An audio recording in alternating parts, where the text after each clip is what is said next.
भारत जगातील तिसरी सर्वात मोठी अर्थव्यवस्था बनण्याच्या मार्गावर.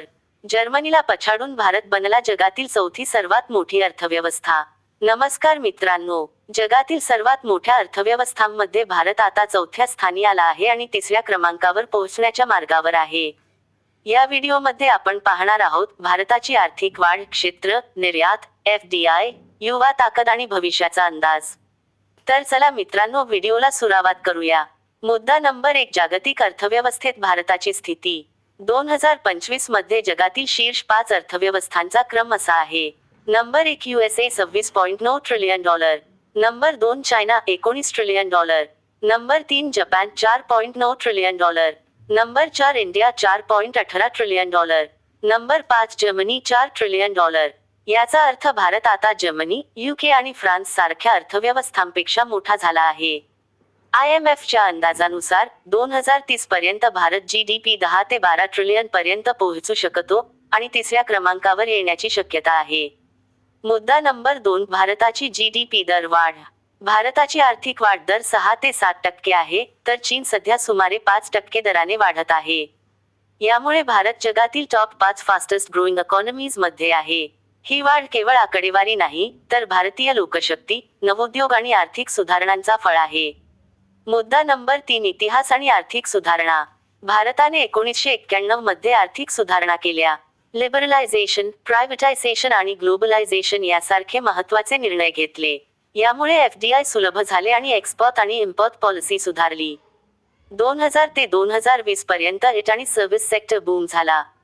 इन्फोसिस, TCS, विप्रो सारख्या कंपन्यांनी भारताला ग्लोबल IT हब बनवलं. 2014 ते 2025 डिजिटल इंडिया आणि स्टार्टअप रेव्होल्यूशन मध्ये भारताने 70,000 पेक्षा जास्त स्टार्टअप्स तयार केले. Fintech, AI, e-commerce, renewable energy हे मुख्य क्षेत्र आहेत.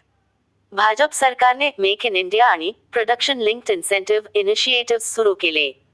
मुद्दा नंबर 4, भारताचा क्षेत्रवार तपशील.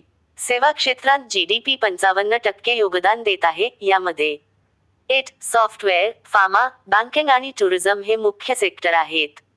उद्योग क्षेत्र GDP मध्ये 26% योगदान देते. यात manufacturing, automobile, defence, renewable energy इत्यादी क्षेत्रे आहेत. मेक इन इंडिया इनिशिएटिव्ह आणि FDI बूस्ट याचा समावेश होतो. कृषी क्षेत्र GDP मध्ये 19% योगदान देत आहे आणि भारतातील 42% लोक कृषी, ग्रामीण भागाशी संबंधित आहेत. मुद्दा नंबर 5, भारताची निर्यात आणि FDI. 2025 मध्ये भारताची निर्यात अंदाजे 50 लाख कोटींपर्यंत पोहोचली. मुख्य निर्यात IT services, pharma, engineering goods, textiles, James आणि ज्वेलरी. विदेशी गुंतवणूक मागील 5 वर्षांत दुप्पट वाढली आहे.